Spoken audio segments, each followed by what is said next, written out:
Hi.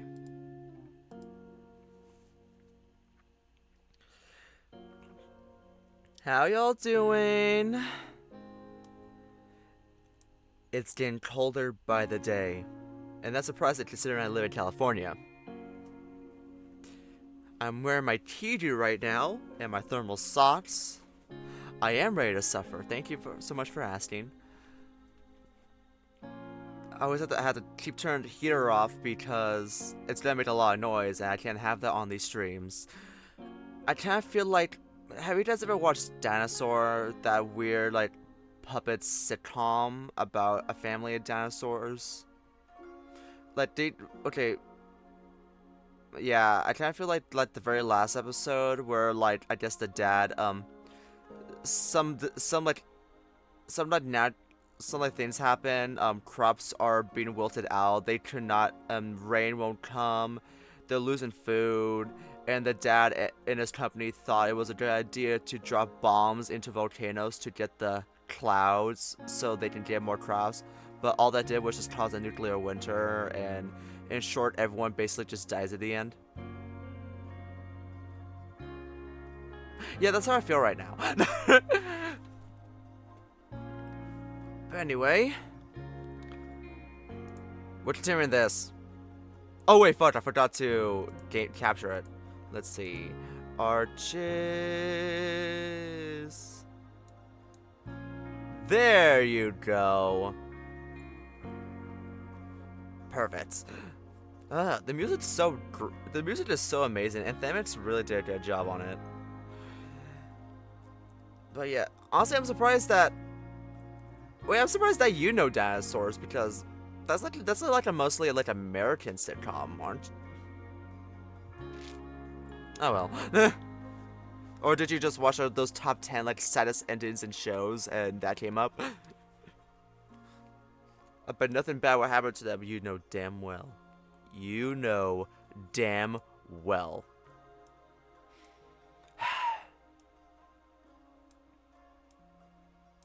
Well, I have tea this time.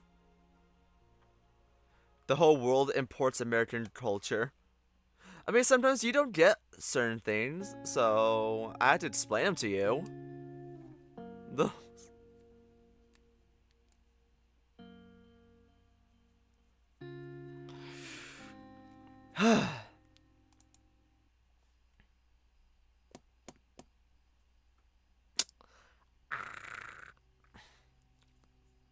Okay, now we're back in RD's point of view. This guy is a trooper. He literally like has a hole in his fucking skull and he's still alive. He's crazy. Huh. Oh, but yeah, I do have tea with me this time. I should really start incorporating that. Also, I really need to buy more. This was my last bag. Sad. Anyway, let's go ahead and keep reading. Okay. It isn't long before Artie realizes that the lights along the interstate are actually a lot farther away than he had thought. Okay, I think the adrenaline wore off like a long fucking time ago. Like he was like hunched over in pain. Which he has no idea how long he's been walking, but it feels like at least an hour, and the road is maybe just a little closer. At this point, he's so weak, his movements are so uncoordinated that deep down he knows his body is about to give up.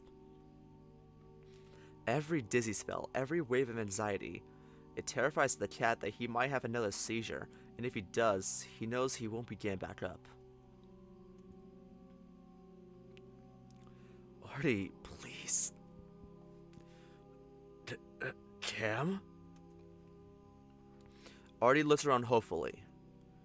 He'd probably start crying right now if Cameron just showed up, if only because he wouldn't be alone anymore. But then Artie sees a pair of headlights closer than the others. And it gets closer and closer.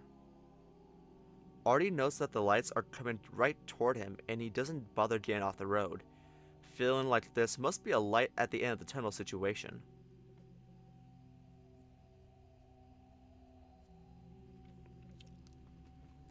And then the lights slow and Artie hears the sound of an engine. What the fuck are you doing standing there like a fucking idiot on the fucking road? Artie's ears twitch, recognizing the voice from somewhere in his past. It might as well be another life. It's hard to tell because they're screaming at him. A car door opens and Artie just stands there, lost in the light.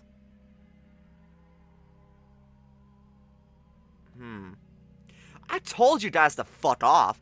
First the fucking bar's closed because of some fucking cold, and now you're still here to fuck with me? I just want to cunt and drink and cunt and relax. Arturo furrows his brows, never having heard that particular word used in such a way. Same, actually. What the hell? Is this Duke? A figure starts to materialize in front of Arturo, and finally he recognizes him. Oh my god, it's Duke. What happened to you? Well, bitch, how the fuck are they supposed to leave? You fucking broke their car, asshole. Jesus Christ. Does no one in Echo have a brain? Actually, no, wait, I already know that question. I already know the answer. The Weasel stares at him, then tilts his head to the side, squinches before reaching out and turning Arturo slightly by the shoulder. Shit, there's no way. He can't be that fucking. The Weasel trails off, then looks at Artie's face. Who did this? Artie reluctantly opens his mouth, for some reason feeling almost embarrassed about his condition. Bar? The Weasel stares at him with an odd look. Bar? Yeah, I was at the bar. It's closed. Bear. Bear? Brian? Arturo nods and regrets it immediately as he almost falls over. Damn, you're real fucked up, aren't you? Arturo stares back at the Weasel and notices his expression, like he's trying to decide something. It's not the right reaction to the situation, and Artie suddenly feels like he might be in danger, but he has no idea why. All he remembers is that this old man had floored Devon with 2 swings, so combined with his current state, he can't do a thing. Then the Weasel seems to come out of whatever it is he was thinking about. Well, I'll be damned. This is it then, isn't it? That stupid motherfucker. Alright, get in. We're going to the hospital. This is what happens when you enable a murderer's actions for years. Literally! Like, all of a sudden... Okay, dude, let me tell you something. Why the fuck, all of a sudden, do you have a change of heart? Like, what the fuck? He enabled this shit for years. He just turned a blind eye to Brian's depravity. And now you want to all of a sudden act like you fucking care?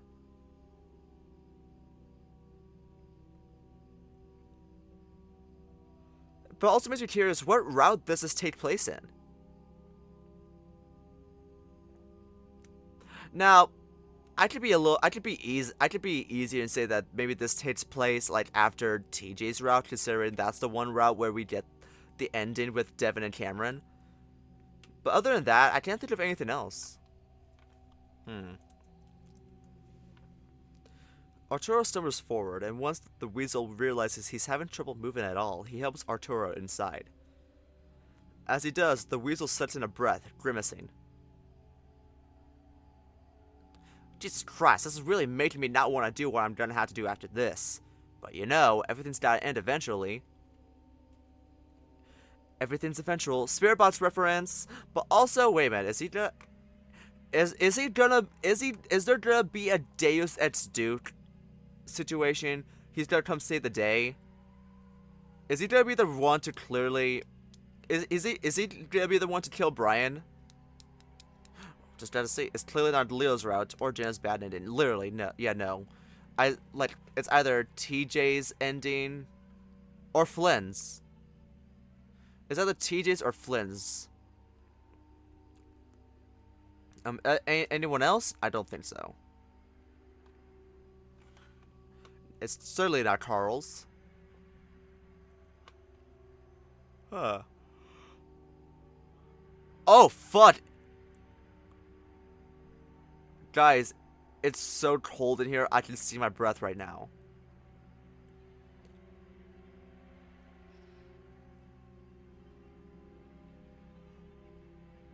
Wow, that's weird. It's that cold in here? What the hell? Wow, I really am in that one ended in dinosaurs. Are we gonna move? Well, no, there's nowhere to move to. This is the only home we got.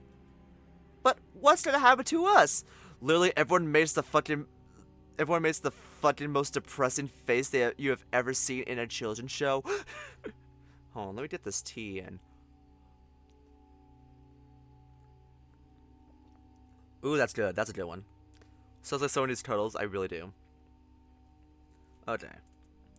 Arturo isn't sure what the old weasel is talking about, but if he's taken him to the hospital, then he's at least on the right track.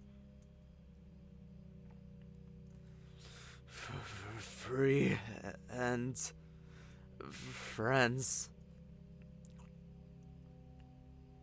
Yeah, I'll call Peyton PD. Want to drop you off. Gotta make sure I can be him back though. Arturo decides that it's the weasel who's acting strange. But as the strange weasel starts to make a 3-point turn to drive back toward the interstate, Arturo is only grateful. He's done what he can, and now the rest is up to God. God ain't here! God left a long fucking time ago! Be for real. He can only pray. No, you can't. You can't only pray. And I keep praying, and praying, and praying. If it's meant to be, then it will be. I forgive it all as it comes back to me. So he prays for Devin, Cameron, Maria, and himself. Wait, no, I should probably say that line correctly. So he prays for Devin, Cameron, Maria, and himself. Because if he survives, he knows the road in front of him is long, fractured, and broken.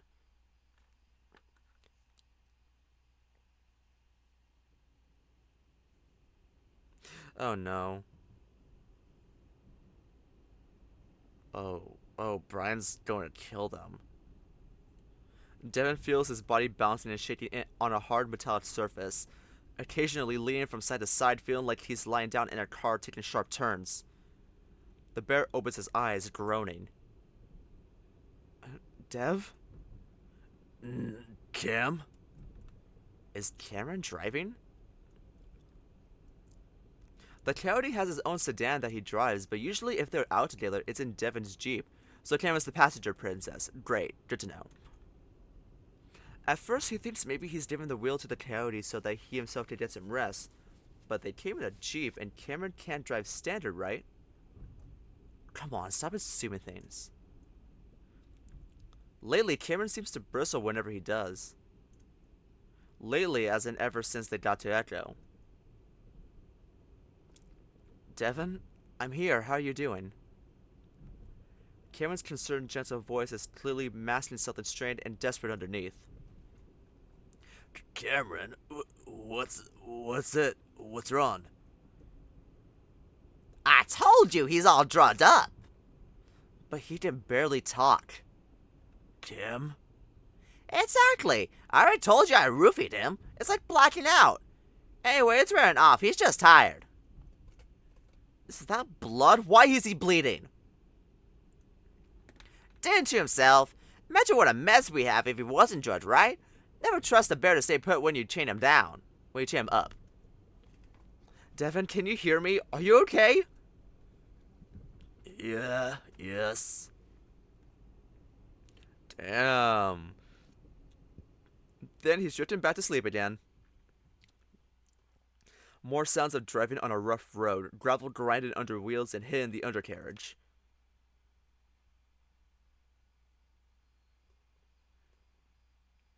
When he comes to again, it stopped and Devin realizes the van doors are open.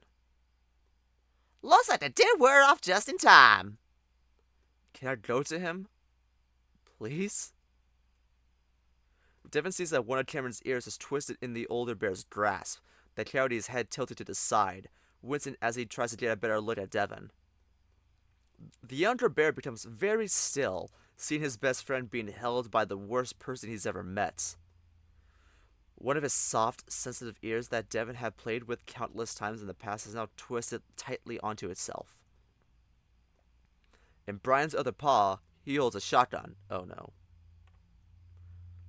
On top of it all, Brian looks angrier than usual.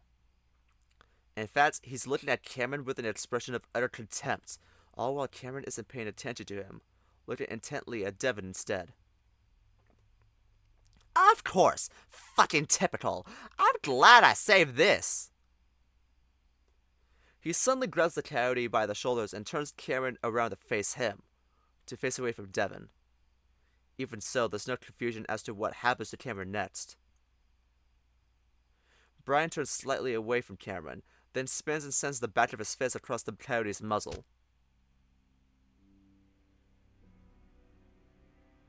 The sound is so loud, Devin is shot awake, adrenaline compensating for the sedative. At first, Devin refuses to believe what he just saw, that a sound like that could have been made with Cameron's muzzle. The coyote's head snaps to the right before he instantly starts to crumple, but Brian holds him up. Hey! Devin yells automatically, shocked by what he just saw. He's never seen someone hit that hard in his entire life. In the silence that follows, the distinct sound of something small clatters around the van, as if a plastic bead had been thrown against the metal walls. It's the key, isn't it? It's the key. Did Cameron,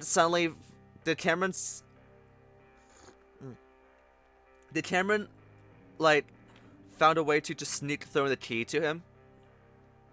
Devin hears it land next to him, and looking down, he sees something long spinning in place before finally coming to a stop.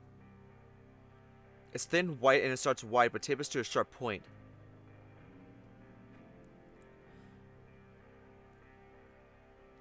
Devin only has a moment to focus on it before he grunts as Cameron lands on top of him, Brian having pushed him over.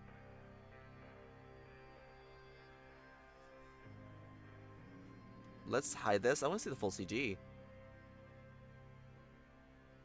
Oh, damn. This is devastating! As he's looking down at the coyote and sees the blood begin to seep from his mouth, Devin realizes that the white thing is one of... Oh, it's not. It's not a key. That the white thing is one of Cameron's teeth, and shocked anger overcomes the fear. Hey! All sense has seemingly left Devin. Everything he's feeling and thinking condensing down to that one word that he screams to express his rage. Cam? Cam? I would rest my head on his chest too. Oh my god! Time and place!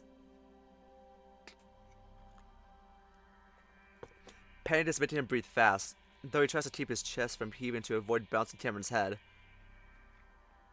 Brian had hit him so hard that it definitely could have killed him. What makes it all more terrifying is the way Cameron's body went limp. It had been so reminiscent of Artie's sudden collapse when he had suddenly lost his life. But Cameron is breathing, though it's in a terrible snorting way. Cammy, baby, can you hear me? The pant in his voice lowers to an almost pitiful whine as he stares at the coyote twitching, his eyes half open and his head turning back and forth slowly. Whoops! Took out a bit more on him than I meant to, huh? Fuck, that hurt. Brian shakes the paw he used to hit Cameron, as if bashing Cameron's muzzle made it sting. Devin's rage crescendos once more. Brian, I will fucking kill you! Brian looks surprised for just a second, then he goes on grinning, enjoying the reaction as if he's watching a show. This only made Devin angrier. I'll knock every tooth out of your fucking head! I'll tear your throat out! Ow! Devin's voice weakens, breaks, then trails up under Brian's apparent glee at the younger bear's fury. Realizing that Cameron's ears are twitching at his shouting, Devin returns his attention to Cameron as the coyote lets out a low, rasping groan. Cameron, honey, you can hear me, right? Cameron? Meanwhile, blood oozes out of the coyote's nose and mouth, seeping into the fur on Devin's stomach and side. Devin tries to keep his sobbing and gasping to a minimum as Cameron's head continues to rest over his diaphragm. Cameron's eyes flutter, then he blinks, and Devin sees the light of consciousness re-enter his eyes. Cam? Devin? Cameron grunts up under his breath, lifting his head slightly. Brian already looks bored at the catastrophe he just created, and now he keeps looking over his shoulder into the darkness that stretches behind him, shifting impatiently. Alright, make it quick, Yodi. We need to get moving. Don't you touch him. You could have broken his fucking neck. Devon's voice cracks and turns hoarse again. Brian bristles, finally reacting, but Devon turns his attention back to Cameron, continuing to try and gently coax him into a state of consciousness. Come on, baby, can you hear me? Can you understand what I'm saying? Slowly, Cameron lifts his head, a mixture of blood and saliva connecting his lip to Devon's fur in a long strand. I'm okay. I'm fine. Cameron sounds confused as he mumbles, trying to get up unsteadily. No, stay still. No, get up. Didn't I tell you what I'd do to your bear if you don't? Then do it! Come over here and do it, you fucking coward! You fucking scum! Devon. Cameron's voice is calm, albeit quiet and weak, and the bear grows silent as he focuses back on the coyote. He has his head lifted, trying to focus on Devon's face. Who's feeling this right now? The question catches the bear by surprise. Oh. What? The mines, that's right. I'm going to the mines and I'm coming back for you. Cameron claps a paw to his muzzle, wincing hard as he shuts his eyes tight. What? What mines? Stay here! Devon's eyes well up with tears, seeing that the coyote is barely coherent, barely able to understand what's happening. Then Cameron leans in to kiss the bear, again taking Devon by surprise. He immediately smells and tastes Cameron's blood, making the gorge rise in his throat. It reminds him of his predation nightmares, but Cameron insists, so Devon just concentrates on not heaving. He doesn't want to feel the gap where Cameron's lower left canine used to be, the unevenness of his already swollen muzzle. As he forces himself to kiss back, he feels something else press against his lips. Is it the key? I knew it. Something hard and oddly shaped, and Devon opens his muzzle, allowing the blood to flow into his mouth. But with it comes something else, and Devon realizes all at once that it's the key. Devon maneuvers the key into his muzzle as subtly as he can, hearing Brian sigh impatiently behind Cameron. It slides under his tongue easily, small and his comparatively large muzzle. Cameron whispers it to Devon's ear. We're going to go back home together. I promise. It's the key to my heart. I give it to almost every bear I see. Oh my god. I love this. But where are you going? Why the mines? Honey, please. Devon can't keep the whine pant out of his voice, sounding like a cub, but managing to keep the words clear with the key under his tongue. Devon just stares at Cameron as he pulls back, tears rolling down his cheeks as the coyote crawls weakly to his feet and steadies himself against the wall of the van. Yeah, you're fine. He turns his gaze back to the furious, sobbing bear. Sit tight, kid. We'll be back in a little while, I promise.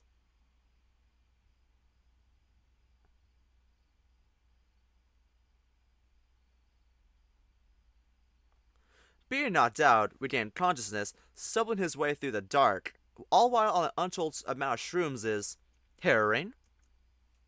That's the only word Cameron feels is appropriate for the situation. Harrowing. The world is more dreamlike than his dreams.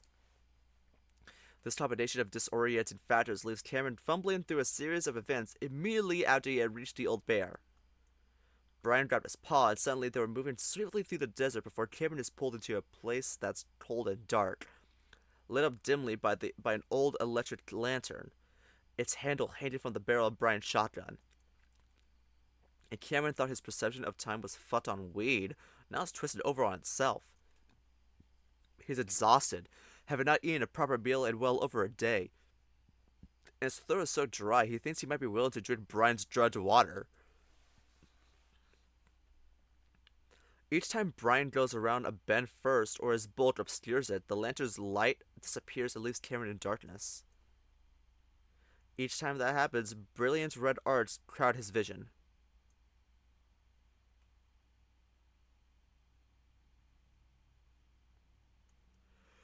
Oh god, nothing good happens when you go to the mines with Brian.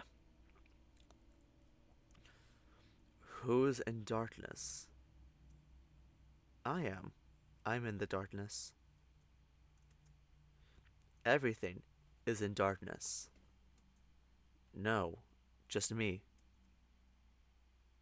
Stop fighting it. It'll only make it worse. Cameron is surprised by the bear's sudden appearance. Where am I? Brian sighs heavily again. Doesn't matter. But Cameron crumbles up as something jabs him hard in the sternum, twisted in on himself, feeling the black hole open in his chest. It sets the rest of his body and attention into it as the canine curls up on the hard dirt floor, writing and grunting. Finally, air returns to his lungs, and as it does, he hears a snoring sound again. After a while, Cameron looks up from his position on the ground to see Brian on his knees, appearing to smell the stock of his shotgun. Wait a minute, I forgot to share this. Oh, I forgot to share this stream. I'm a fucking dumbass. Okay. I'm just gonna be like, playing arches, bitches. Come through and suffer with me.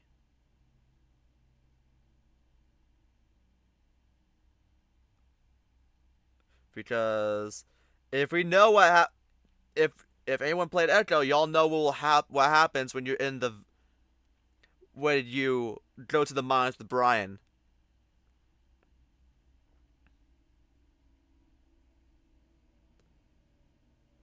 Okay, let's see. Playing arches right now. Hashtag ArchesVN.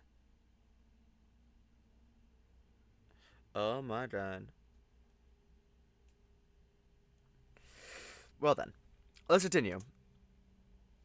The Cameron notices the white powder, and he understands what's happening. Cameron hears a familiar voice, one that he's sure he's hearing, and not imagining.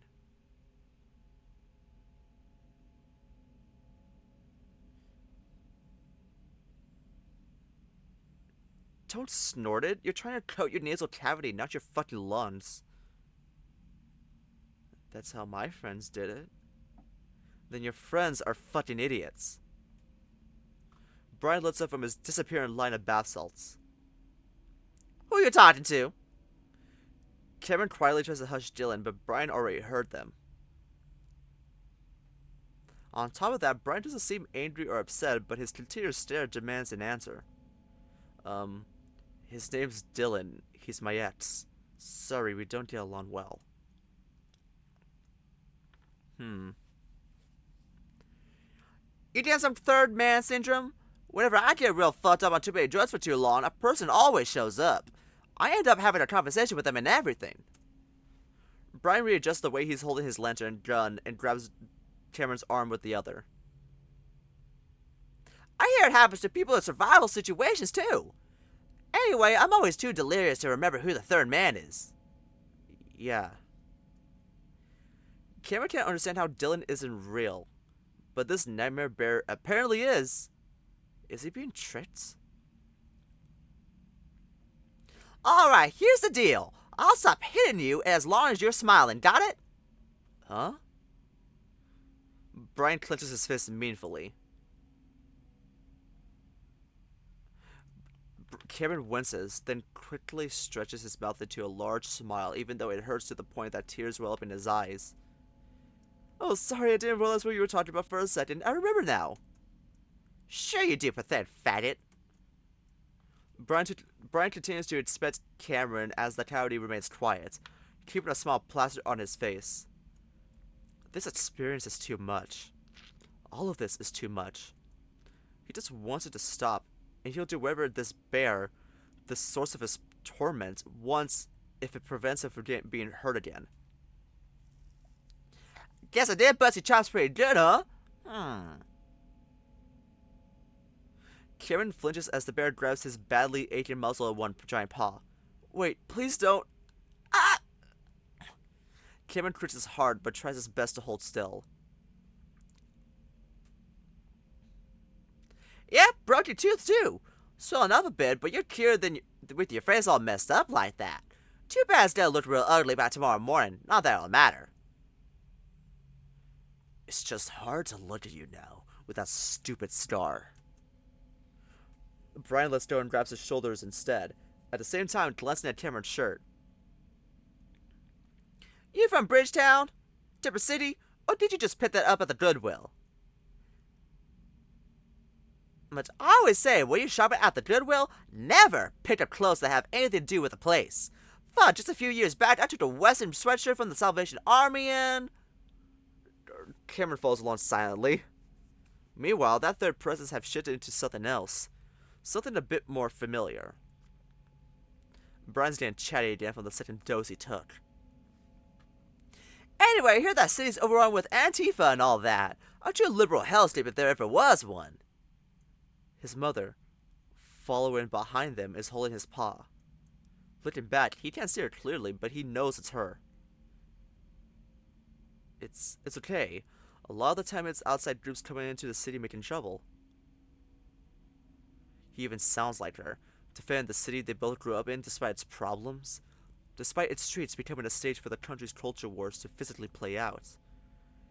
Even while they suffered on the outskirts of what was supposed to be a liberal bastion lit up by the lights of tolerance and welfare, but instead glowing orange from burning cars and flashbangs, this just sounds like San Francisco. Or California. Well, like, they don't really tackle the real problem.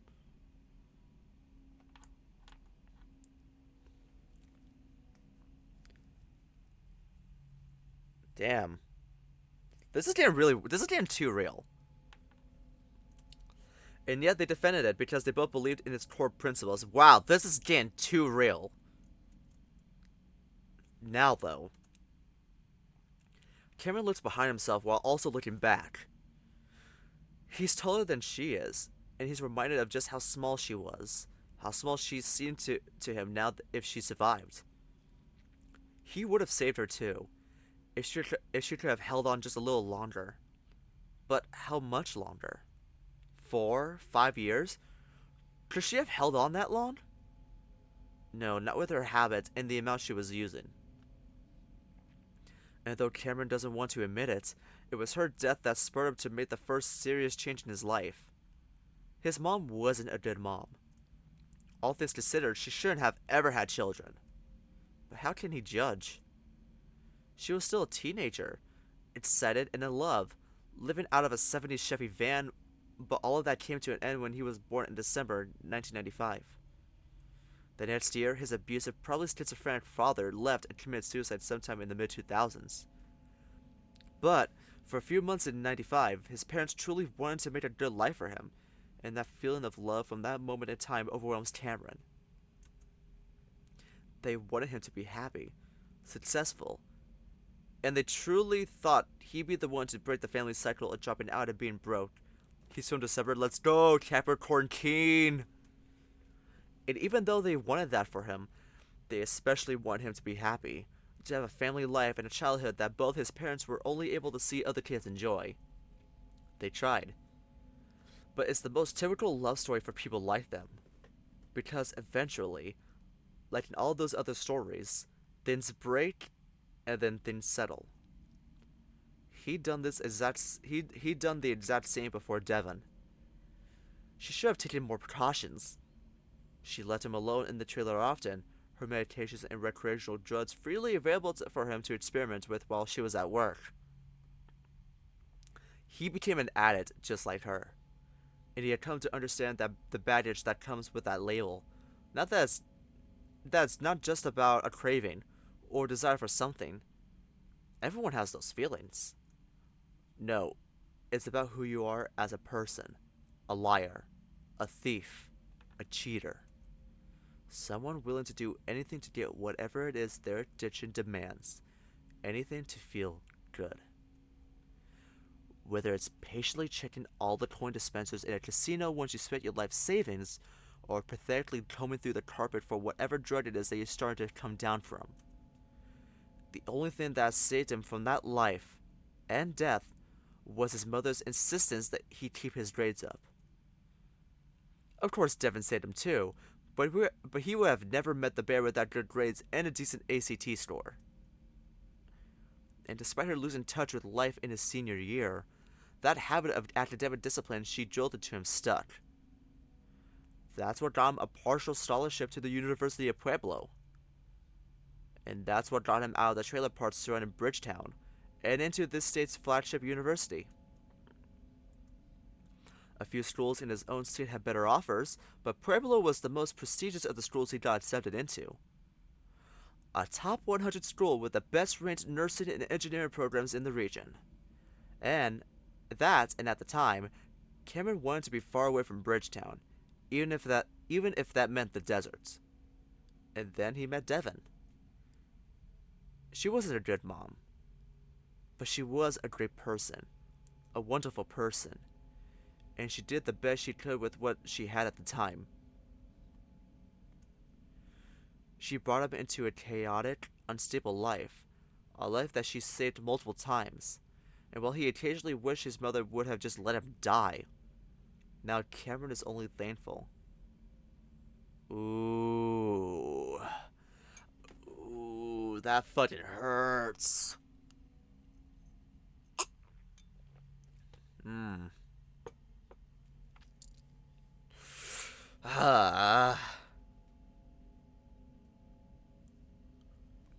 The nuance behind it all is crazy. While most of his life was tough, the past 5 years have been better than he would ever dare to dream was possible. His life was perfect up until yesterday, when they got here. Tears run down his face, conflicted about how he should feel, but just knowing that he misses her, that he loves her, and that he hopes she's okay, wherever she is. This third person squeezes his paw reassuringly.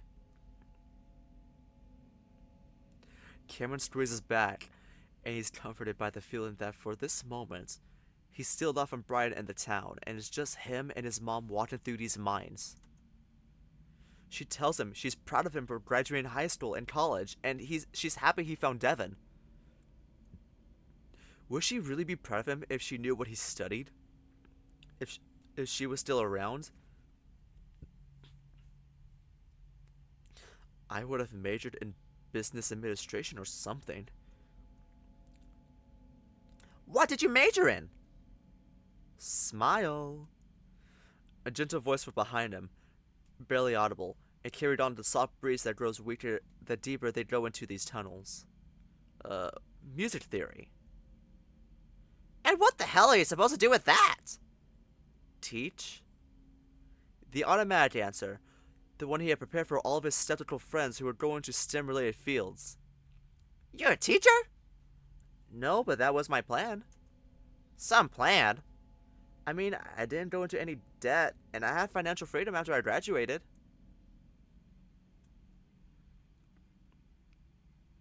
You know, you're pretty coherent for someone that's on that many shrooms.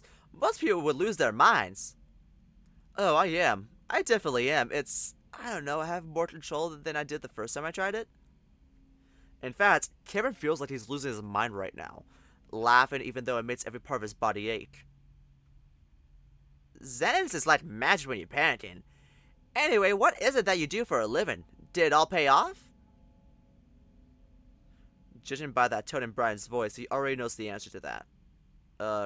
Customer support for HOWLY'S. Sad, working for a country that we knew twice. Back in the 80s, we used to beat people up for working for companies like that. Cameron's at a loss for words, but only for a moment. Oh, okay.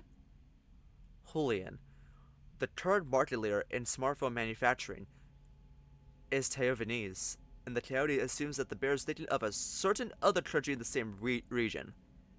Either way, it's a strange and disturbing aside. But that's just Brian, and sometimes with Brian, it's best for Cameron to just keep his mouth shut and to also keep on smiling. So why music? You sing? Cameron wishes the bear would stop asking him questions, making small talk like any of this is a routine part of their lives. But the clarity assumes bath salts will make anyone talkative. Kind of. What do you mean, kinda? Either you sing or you don't. Well, yeah, I mean, I sing, but I'm not very good. I mean, you fucking better be if you spent 4 years learning. How about you singing out the side?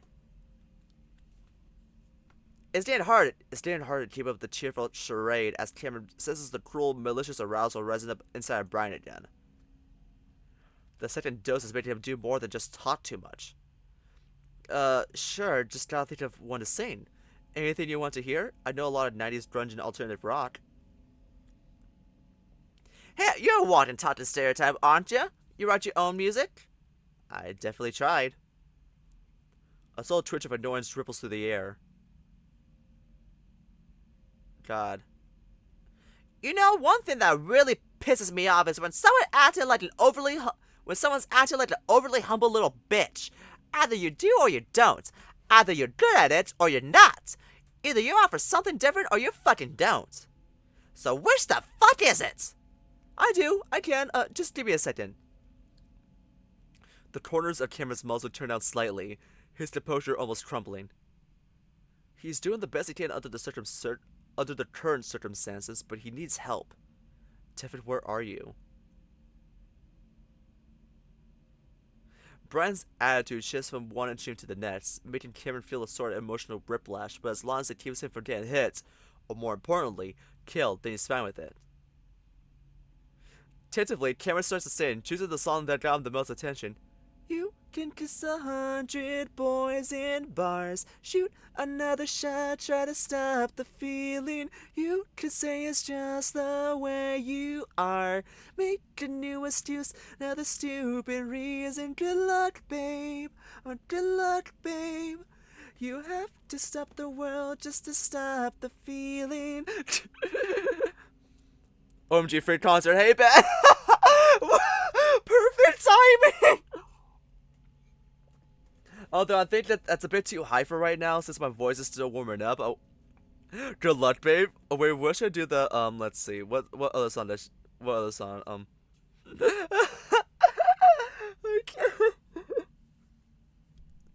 When you wake up next to him in the middle of the night with your head in your hands, you're nothing more than his wife.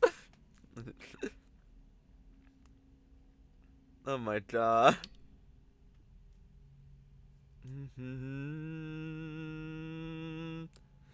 Get me out of California, where no leaves are brown.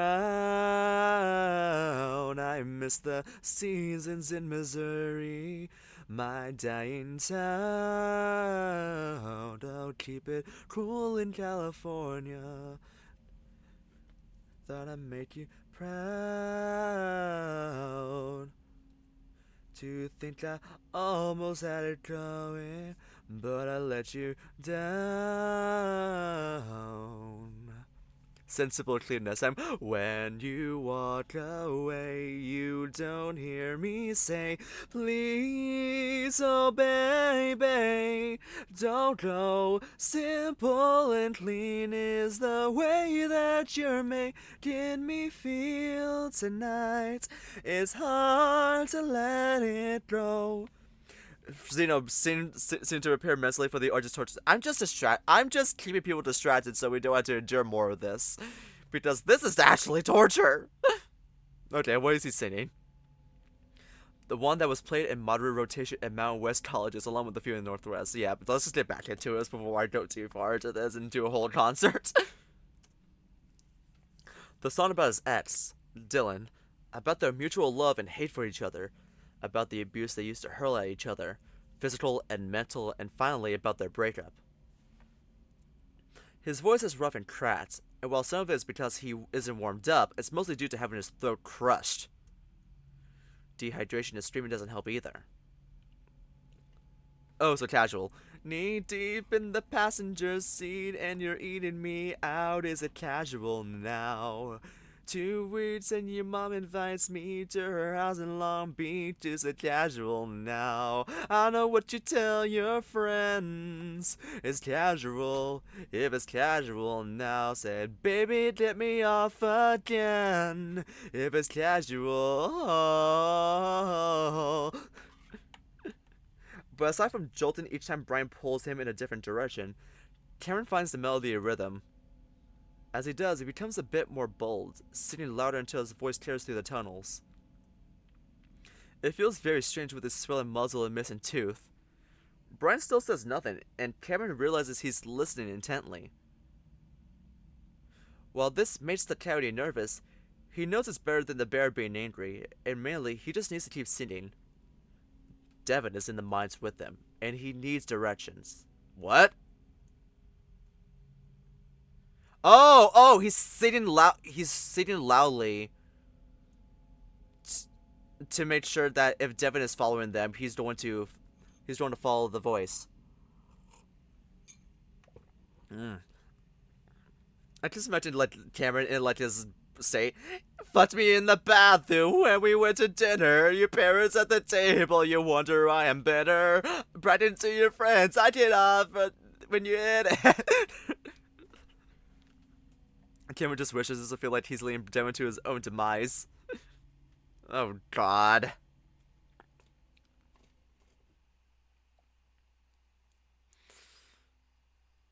Finding the entrance wasn't hard.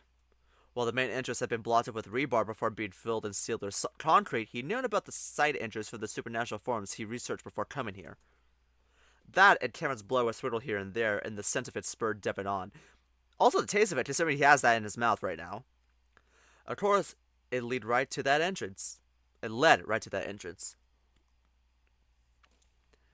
He had just started unlocking his ear cuffs the second... Wait, why did I say ear cuffs? What the fuck are ear cuffs? What the fuck are ear cuffs? Why the fuck did I say that? Anyway, he had just started unlocking his cuffs the second he thought Brian might be out of earshot. He had fumbled with a tiny, slippery key before freeing his wrist, revealing blood-crusted fur matted down to the broken skin. Now Devin moves through the mines in complete darkness. I hope he grabbed a gun. Because does it...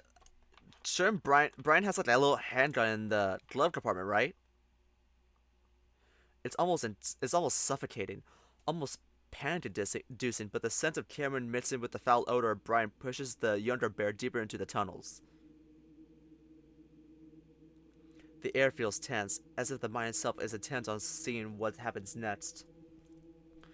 He is not going to fall into another abyss. When Lupita died, it had been an accident, one that happened after a tornado shredded their town, leveling the block across the street, but leaving their house mostly intact. As a 12-year-old, he just didn't think that it could happen. They had survived the actual disaster, but just as relief started to set in and his guard started to come down, it happened. He felt powerless in that situation, and he knew that her death had happened because of him. But this time is different. He couldn't fight what took Lupita, but he can fight what's taking Cameron. Damn it. After about 10 minutes, though, Devin starts to become more agitated, unable to hear them any longer. And going by scent alone, Devin can tell that he's lost the trail. Shit! He hisses through his teeth, trying to keep quiet in case Brian is somehow nearby, lying in wait. And then somehow, he hears Cameron's singing voice. Devin goes completely still. It's fine, it's cool. You can say that we ain't nothing, but you know the truth. And yes, I'm the fool. With your arms I like an angel through the car sunroof. I don't wanna call it off, but you don't wanna call it off. You don't wanna be the one that I call baby. You can just... Cameron's singing for his life. It's time to lip sync for your life. He'd recognize his boyfriend's voice anywhere, of course, but Cameron's style is different, having the qualities of a singer from the 50s while retaining a grunge-like roughness. The coyote was heavily influenced by the black and white musicals his mother used to watch late at night. I was about to make the same reference, literally.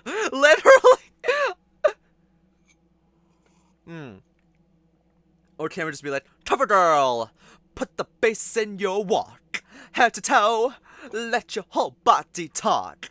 Walk, now walk, and what? He was embarrassed about it after being critiqued in one of his vocal performance classes, and he had been trying to change his technique when Devin first met him. But Devin always liked Cameron's voice, and it was due to Devin's urging that Cameron leaned into his style. He knows the song too, the one about Cameron's ex, the one that he doesn't like to hear because it's violent and vicious. Brian would kill him right then and there, considering his internalized homophobia. That's so funny. I mean, sad. It's sad. You should never kill anyone because you're internalized homophobia. But still funny. He never asked Cameron about it because he assumed the Coyote would bring it up in his own time. Now he needs to make sure he even has that chance. Devin begins moving as fast as he can while staying quiet. He knocks his nose into a few walls and strips up his elbows and shoulders, but he keeps moving, simply trying to force his way in the direction of the voice. Then, should I kill someone for other reasons then? I mean, I didn't say that. That's on you, baby. Then, just as he thinks he's a few turns away, it stops. Then Cameron screams, and Devin drops all attempts at stealth. Damn, Brian! He calls out to let Brian know he's there, to at least distract him from the Coyote. Then he barrels his way through the darkness, trying to find what he's sure is the last turn. Why Brian has brought Cameron here, he doesn't know. He doesn't even know what he's going to do when he meets them. Well, anything. He'll do anything. What made you... What? Okay. What if the Sake monster comes back? Brian is looking a bit more distracted, starting to scan the tunnel wall before his eyes fell on what looks like a large crack from the ceiling to the ground.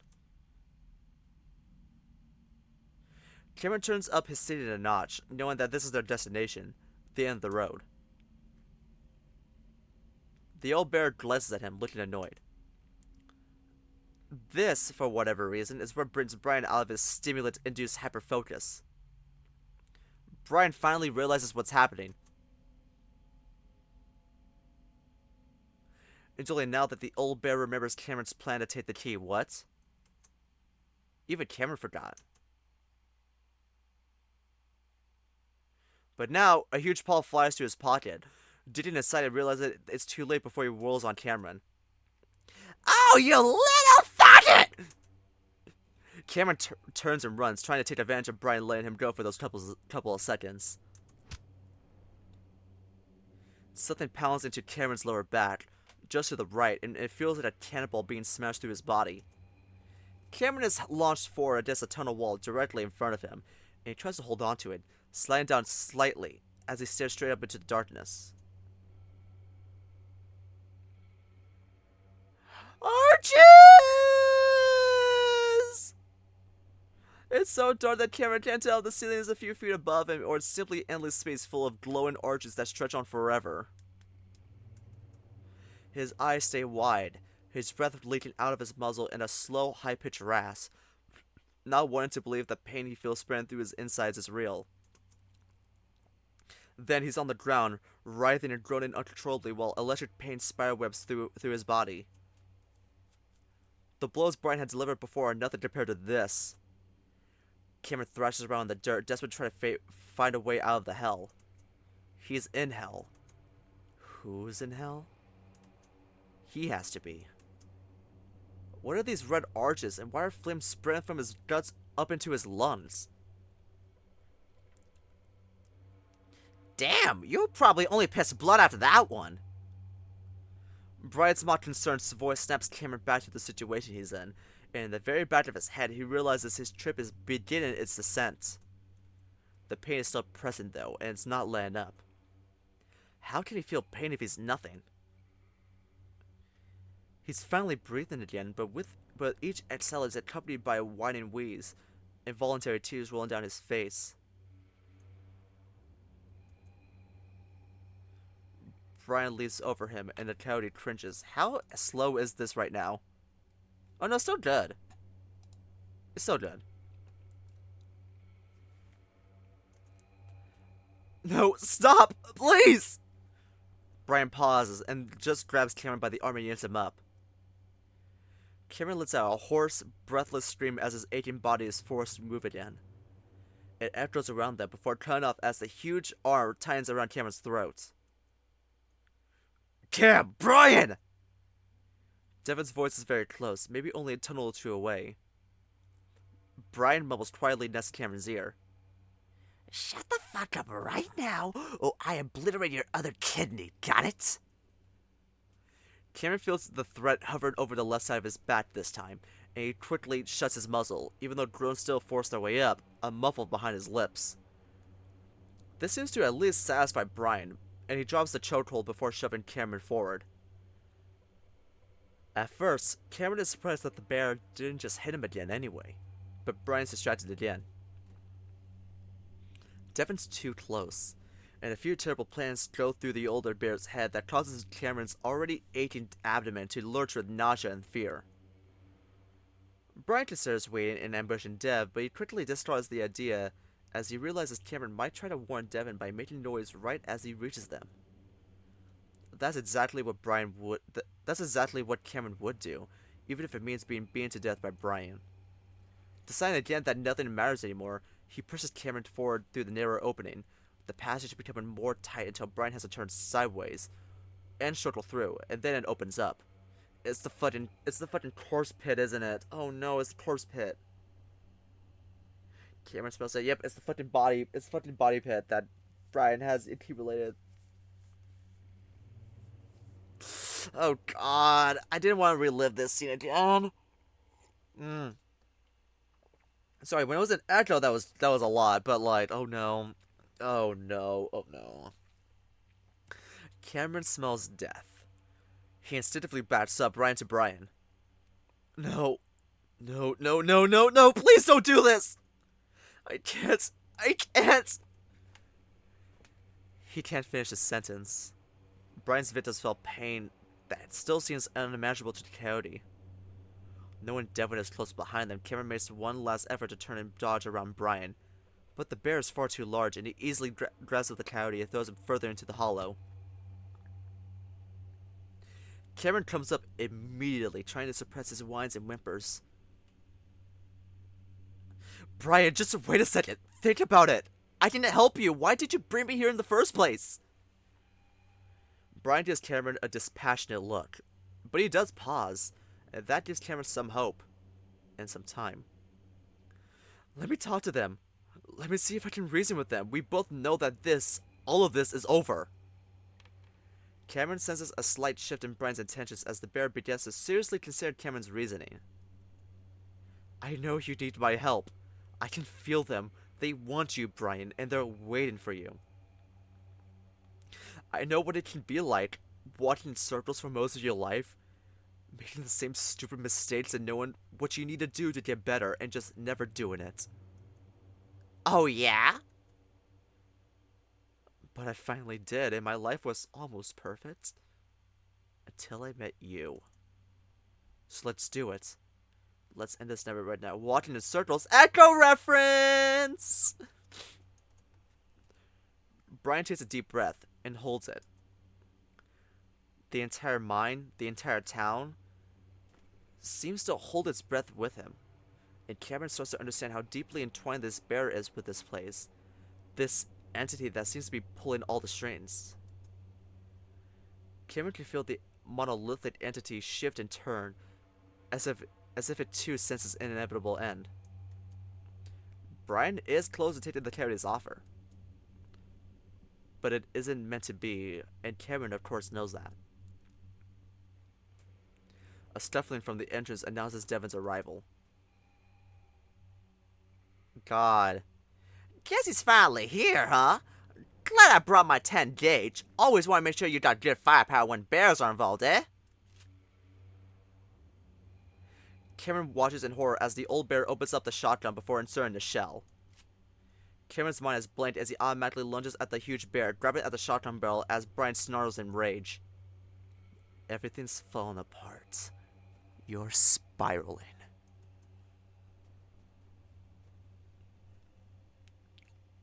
Devon shoves his bulk through the narrow passage, squeezing through the hollow on the other side. When he stumbles into the open space, Devon spots Cameron immediately, the coyote being swung left to right as he fights with Brian over the shotgun. Cameron is covered in blood, tears man the fur on his cheeks. The situation is already a terrible one, but again, as fear for Cameron turns to anger, his fear for Cameron turns to anger at Brian as he sees the bear throwing vicious, crushing kicks at Cameron's lower body. Devon realizes this is it, and he has no time to think. Devon charges up behind the older bear and bites deeply into the side of Brian's neck. Apparently, biting someone other than himself is a lot more effective, and he feels his canine sink deep into the flesh beneath the thick fur. Yeah, that's your pain receptors, like, telling you to stop. The old man is covered in a layer of protective padding, just like himself. But the older bear clearly has a lot more to it. Yeah, he took a bullet to the face in one round. Still, Brian screams, high-pitched and full of fury. Then, Cameron is finally shaken loose from the shotgun, and Brian grabs the barrel with both paws before ramming the butt of the shotgun back into Devon's stomach. The younger bear retches and crumples over, but he manages to grab the shotgun, holding onto the stock tightly.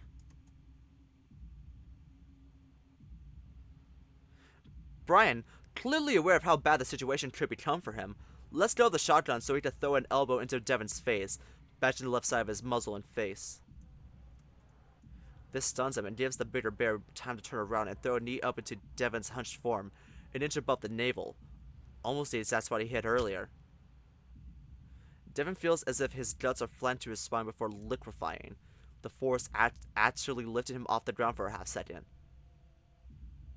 Even though he lands on his feet, he immediately sinks to his knees, his muzzle wide open as he continues a battle with his own lungs, all while still trying to hold onto the shotgun. You're a dead man walking, boy! Well, on your knees anyway. What a surprise! Brian fumbles shakily to find the stock of a shotgun, hidden somewhere under Devon's bulk while simultaneously trying to avoid the end of the barrel, in case Devon is able to find the trigger. The attack had been enough to rattle Brian, even if it was short-lived.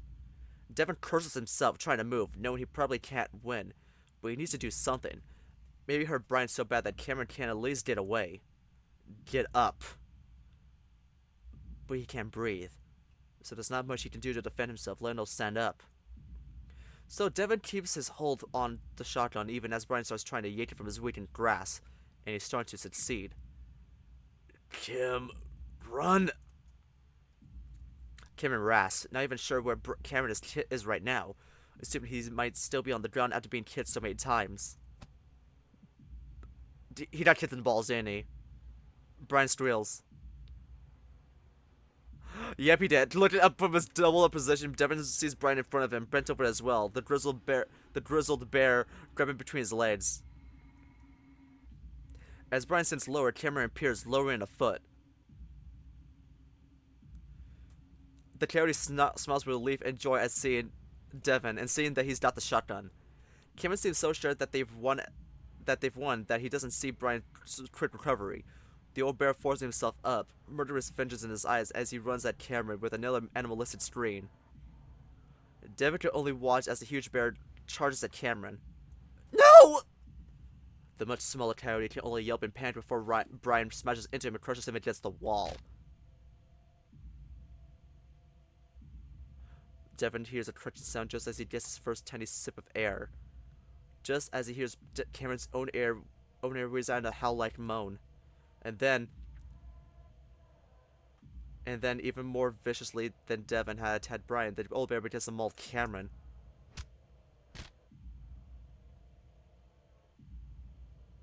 Brian bashes him left and right with blows aimed at the coyote's face before Cameron collapses. Shit! Shoot him! Shoot them! There, Brian begins to rip and tear to the coyote with his claws. Shoot him! Then Devon begins to move, but slow, and he just wishes his lungs would start working. Cameron tries to crawl away from Brian, and Devon sees a horror mirror in his boyfriend's eyes. Then Brian comes down on him again. Cameron slows his left elbow back in the bear's face, only for Brian to stick his teeth into Cameron's throat. Out! For him an elbow. Cameron lets out a yelp and curls around Brian's muzzle, scratching and biting at him with his claws and teeth. Ah! But then Brian twists and tears, and Cameron lets out a howling sound, his body twisting violently. He's on his back now, and he goes quiet, staring in shock as the wall he's lying perpendicular to. His eyes begin to roll up as Brian thrushes his head, and a crunch comes to Cameron's arm. No.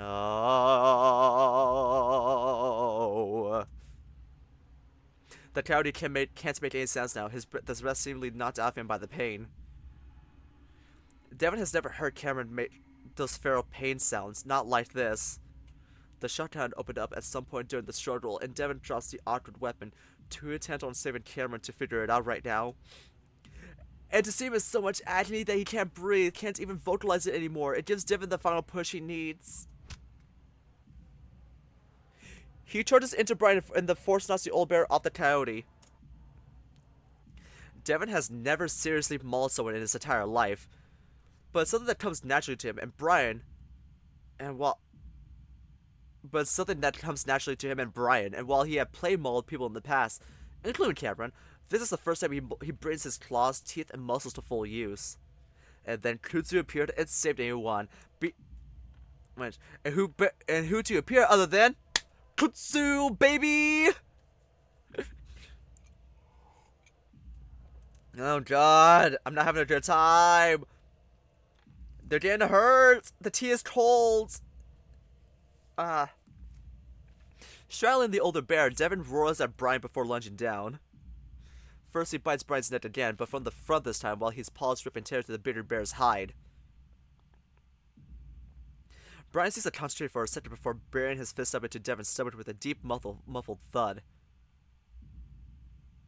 But the younger bear is tense up this time, and the fist gets no further than his stomach muscles. Still, Brian's power is almost supernatural, and Devin lurches forward and grunts, folding over, an ache formed deep in the pit of his belly, but this only makes him bite harder. Devin can feel that he's truly stunned the old bear, at least for now, and as Brian takes his fist back, he resorts to panicked shoves instead of actually trying to fight. When Brian finally does try to claw at Devin's face and eyes, the younger bear leans back and smashes his head into Brian's muzzle.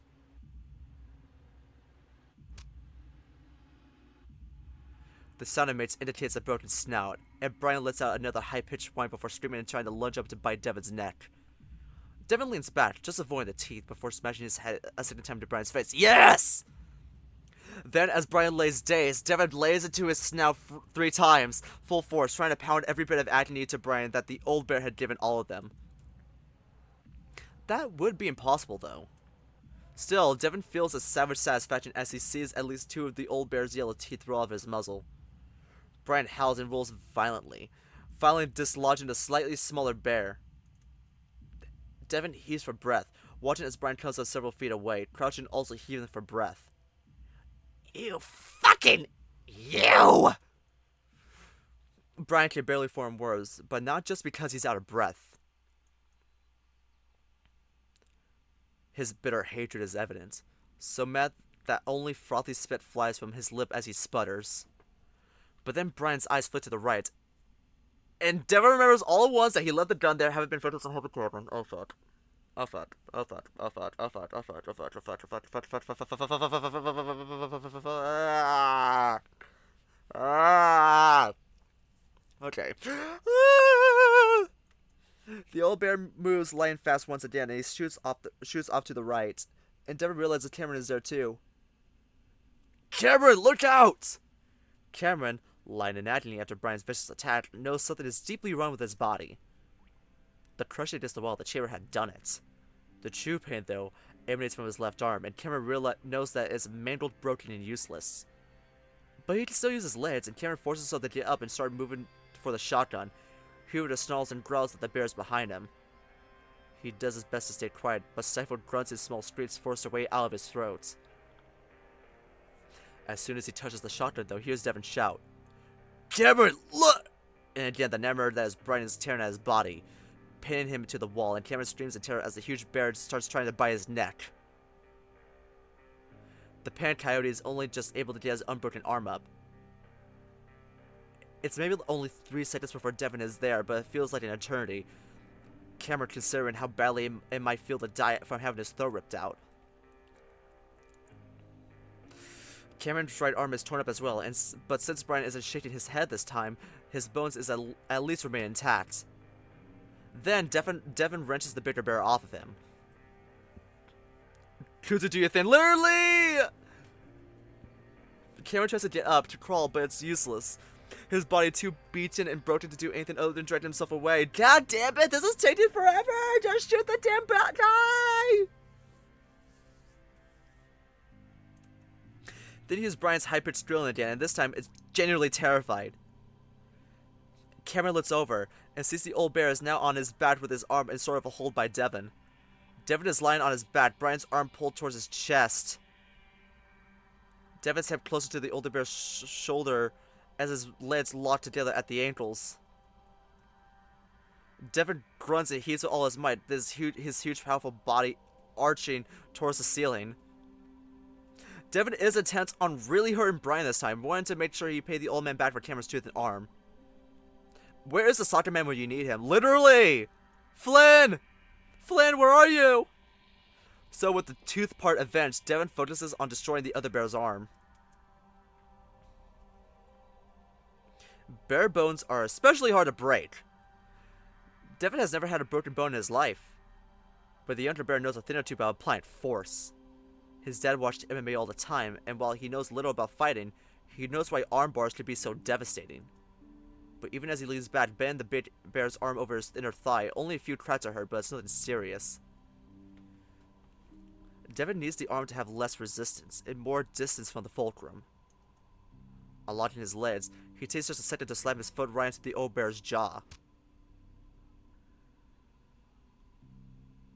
For just a second, Brian goes limp, and Devin relosts his angles before lifting the limp arm away from his chest and curling up. Then he heaves back on the arm again, arching hard while he twists his body. Torque! Now you're thinking like an engineer. He did it. As the catchphrase of one of Devin's old professors comes to his mind, a crack splits the air, and Brian's screams somehow reach a new panicked pitch. Devin looks over to see Cameron has dragged himself a few feet away, leaving a dark, horrible blood trail smeared behind him. There's a lot of blood, and Devin panics, thinking the coyote is bleeding out from his neck. Devin stumbles over to him, hovering his paws over the coyote's head. Ah! Baby, your neck! Let me see it! He didn't get me, let's go! Shoot him! No! No! Don't just spit his arm! Grab the goddamn shotgun, it has a barrel in it, and shoot him! Shoot him! Shut up!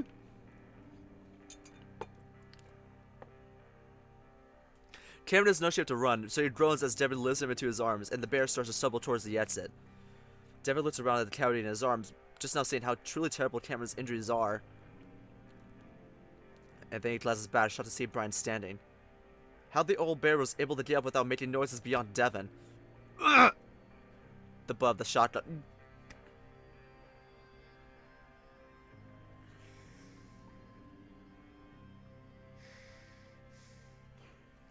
If I would have broken his arm, my second instinct would have been to grab a shotgun immediately and head to Cameron. Actually, no, my second instinct would be to grab a shotgun and shoot him, then head to Cameron. The butt of the shotgun, powered by the old bear's huge body, slams it to his side, spreading a sickening aching away through his body. Listen, when shit like this happens, the American comes out of me. The American, I'm about to be like a gun-slinging patriot. My pronouns are USA. Ah! So yeah, wow, that was not good for my voice. The butt of a shotgun, powered by the old bear's huge body, slams into his side, spreading a sickening aching the way through his body. Kevin hears a dull thud, followed by the vibration through Devin's thick body. He feels the bear cringe as he sinks to his knees, huddled over Cameron.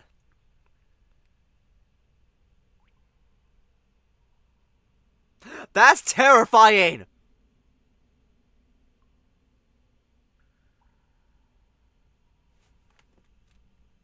That is terrifying.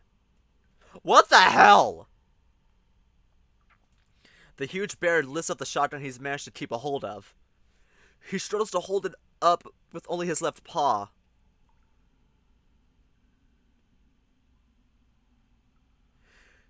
And his injured right arm dangles before he practically swings it up to prop his right elbow against the wall. A few pops coming from the shoulder as he does. He screams again when that happens, but with his fully functional wrist, he can now take steady aim, and with how narrow the hollow is, there's nowhere to go. Don't you fucking move, you got that?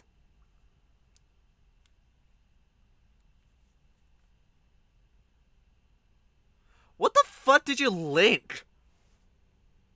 What the fuck did you link? Hold up.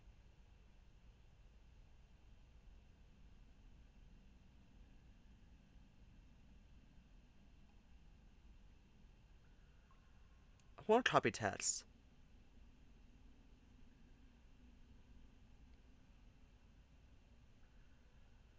What the fuck is this?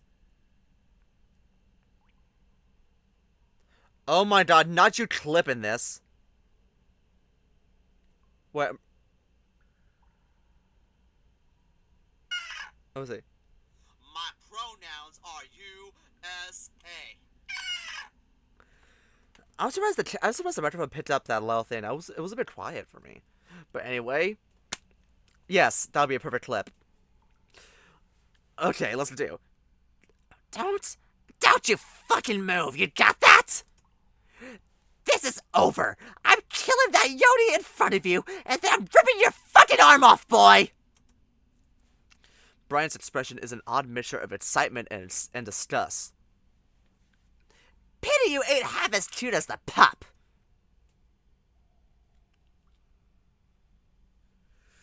Damn. Devin can only wheeze in response, and Cameron holds in onto him tightly as he's curled in his arms. Now you fucking ruined it! He was perfectly fine till you showed up. Now he's fucking fucked up to the point where he's not even fuckable.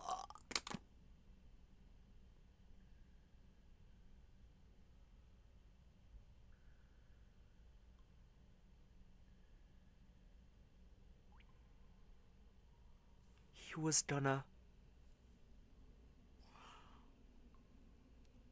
My mind just kept going to the scene in Echo where Chase was there, and all he did was just lift Chase up and about to shoot him before getting saved by Soccerman. I forgot Brian had other intentions. I just didn't think he would. That never crossed my mind during the scene.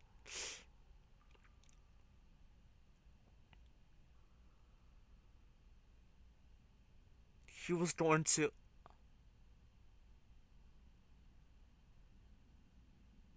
Oh my fucking god.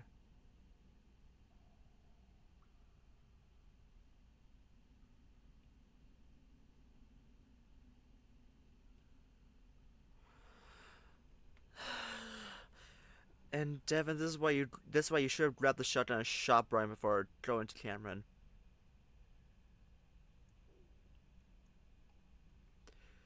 Let's continue. Cameron's ability to see and feel things is fading, just as the effects of the shrooms are fading. Still, there's just a bit left, and Cameron tries his best to use it. Devin's body begins trembling, and Cameron holds onto him more tightly. Devin's voice, still breathless, whispers into Cameron's ear. Honey, whatever happens, just play dead, okay? No matter what. But Cameron suddenly turns.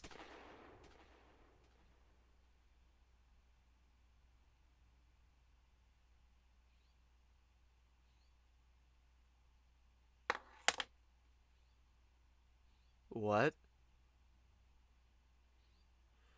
What? Devin watches as Cameron's face becomes a bouquet of red ribbons, and the bear stumbles as the shot hits his arm as well. Cameron's body jerks violently in his arms before going incredibly still. Devin quickly looks down to see Cameron no longer with a face.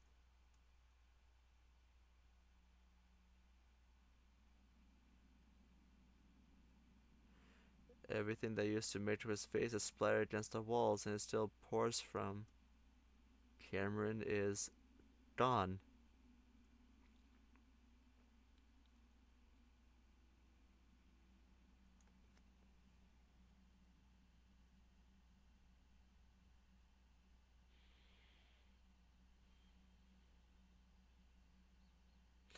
In shock, Devin looks at his arm and sees the white of bone shards. At first thinking it's his own, but then he sees a few of Cameron's sharp teeth also embedded into his arm.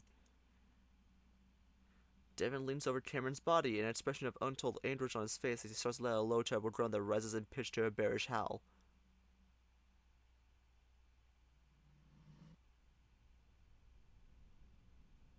Oh, fucking thank God! Oh, thank God! Oh, thank God! Oh, my fucking God! Oh, my fucking God!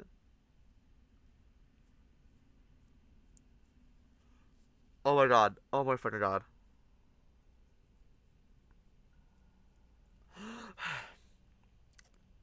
After looking forward, Cameron does the only thing to okay, he's alive. Why was that there? Why was that necessary? Why did I need to be there? Howly, why did I need to be there? Do we really need that? I am sending you my therapy bills. After looking forward, Cameron does the only thing he could think of. Breaking Dawn ass twist! literally.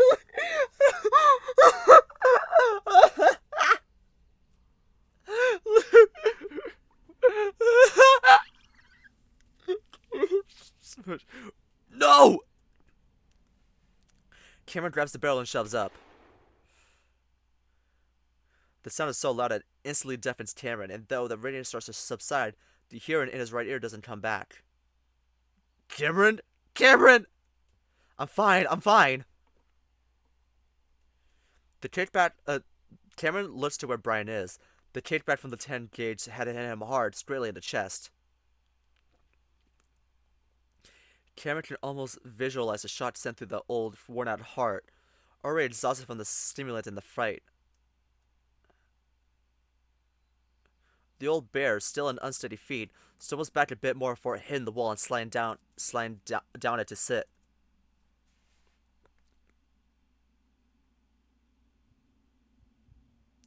Brian sits propped up against it, looking confused. Is he having a heart attack? He touches his chest, rubbing it and grimacing. The shotgun is on the ground, out of Brian's reach, and the old bear makes no move to get it. Fuck! He starts to try to get back up, but falls back down. Oh fuck! Oh fuck! Brian clutches at his chest and stomach and groans. Oh no, that was it! Is this it? What the fuck? What the fuck? What the... Brian slips back, his body convulses, and then... What is this X-ass ending? This is literally that scene from X.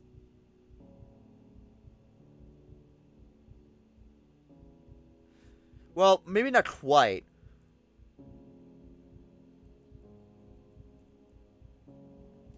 Brian slips back, his body convulses, and then he thrashes about as if trying to escape something. He knocks over and smashes the electric lantern, crushing it under his weight.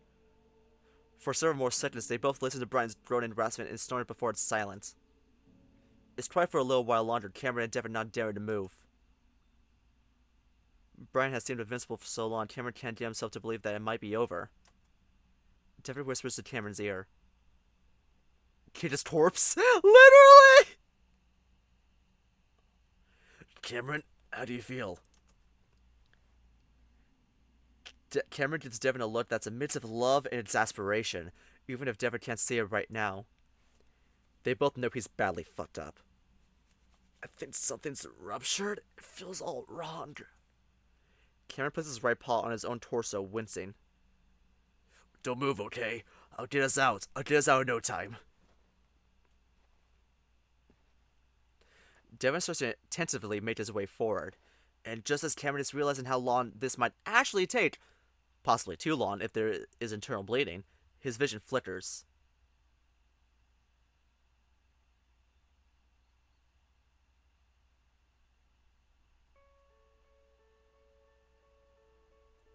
The arches. Cameron stares at it, then looks at Devon, wincing at the bear's bloodied and bruised face. But Devon doesn't react to the light, like Cameron's the only one seeing it. But a shroom trip can't emit light no matter how hard you're tripping. I think I just see where to go. Just walk straight. How? Cameron starts to shake his head. This stops as his neck sends a fiery pain down his back. I don't know, but I can see. Let's just get out of here, please. Cameron tries hard not to look at Brian's crumpled form against the side wall of the hollow. His wide-open eyes glinted from the gentle glow. Okay, just tell me where, okay? Sure enough, as they leave, arch after arch appears, and Cameron is confident they'll lead to the exit. These arches had tortured his mother, but this feels like his mother somehow. Aww? As they move, they both hear rustling sounds far behind them in the mines. But Brian is definitely dead. Or at least had been when they left. Oh, Soccer Man. So they keep moving, trying to keep quiet. It's the Soccer Man. He's behind. Then, within an hour, real lights.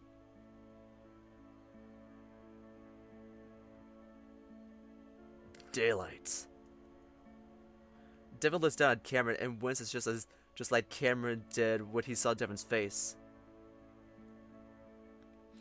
God, honey, we're gonna get you help, and you're gonna get better, okay? But what about you? Do you feel okay? Cameron's voice is weaker than it was earlier, and Cameron feels Devon quickening his pace. I'm fine. Devon says it sternly, setting his jaw, and Cameron stays quiet. Cameron, I'm sorry. And that's the last time you're saying that to me, okay? I don't blame you for anything. I'm just so glad I met you. He listens to the bear's heartbeat, steady for most of the journey, but getting faster as they get closer to the exit. I think I hear a helicopter. And maybe a megaphone. Shit, did people come for us? The shotgun blew out my hearing, so I'm not really sure. One final arch. His trip is mostly over, yet these visions are so vivid. Cameron stares at this new arch, and something about it feels different. Oh. Mom, I found it. Huh? Her arch. You're seeing arches? You know how something can happen that's so impactful it splits your life in two? Like, you see life as before, and after that moment, it can be good or bad. Devon hesitates, like he wants an answer to the question he just asked, but he lets go of it. He lets it go for now. Of course. I think meeting you is the good divide in my life. I think what happened here is what's going to happen after. I think it's the bad divide. It had always been his mother's death, and it still is. A divide. But this time, Cameron realizes he's been deeply affected mentally. It's not something that he can just recover from. Something's truly wrong with him. That's been the case for a long time, but now, after this, something's been pushed over the edge. Shocking revelation. Events impact people. Literally! So, another divide. I think we're gonna be okay, Cameron. Devon, whatever happens after this, I love you, and I'm so happy I've met you. Come on, you didn't have to say that first part. We made it, okay? It's just a fork in the road. Cameron gasps. Oh, Devon, Artie is alive. He went to get us help, I think. I hope. Actually, it's very good writing, but I need to cope somehow, literally. What? How? I don't know. He got shot, but he got away. Brian was pissed. He's hurt, but I think he made it. Oh. Oh, that's... Devon's lips tremble and his face twists up slightly as he tries not to cry, but it's out of incredible relief and happiness. Cameron doesn't tell him how bits of Artie are missing, or that he can't sense them anymore, both because of his waning powers and because Artie is too far away. At least that was what he hopes. Cameron stares up at the arch, looking both beautiful and terrible at the same time. Raincoat monsters stand to the side as they pass, and this time, Cameron does think it's his old hallucination. Cardboard and unmoving, just like he's always been. But something about all of this, the way he's seeing things, something has changed. It's not his psychic abilities, because now it's subtle and hardly noticeable again. No, something else happened, and his mind feels wrong. Looking forward is no longer clear, but as Cameron uses the last of this psilocybin in his system to peer into their future, he becomes afraid by what he sees. So he just turns his muzzle slightly to Devin. Cameron, we are going to make it. Based on what he saw, Cameron isn't sure. Devin will stay. He was able to see that much, but should he? More than anything, they both want to stay together. But if Cameron becomes a burden to Devin, he doesn't know how he can stay. He just hopes that Devin can still love him after all this terrible change, and he hopes he can fight it, whatever it is. So, Cameron leans his head against Devin's shoulder, smiling in a mostly happy but in a bittersweet way. Alright, now let's get the hell out of here.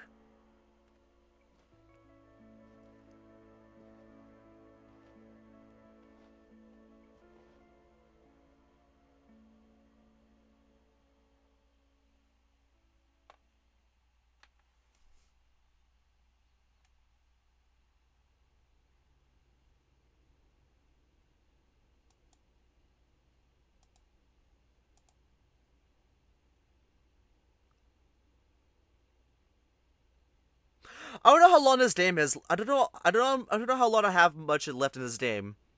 Do I have a lot left? If so, should I do it in a separate stream? I probably should. This for blinding me game, yeah. Yeah, literally. Like, how much more do I have left to read? Because it's getting a bit late.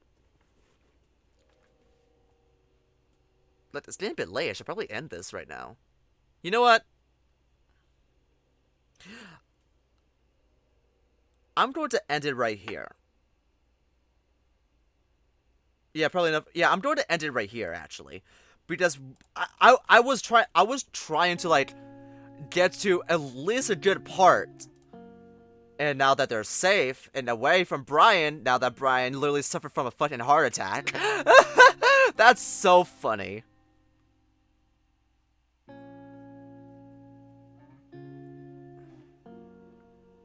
But yeah. They're safe. They're fine.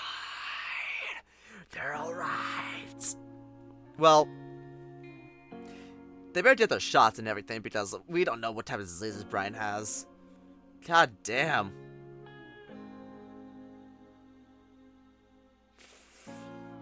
But anyway, we're out of here! Now I have a bunch of thumbnails. Now I have a bunch of CGs to use as thumbnails. I think I know the perfect one for this one. Anyway, this game is a lot. It was a lot. God, I was suffering this entire time! Jesus Christ! Anyway,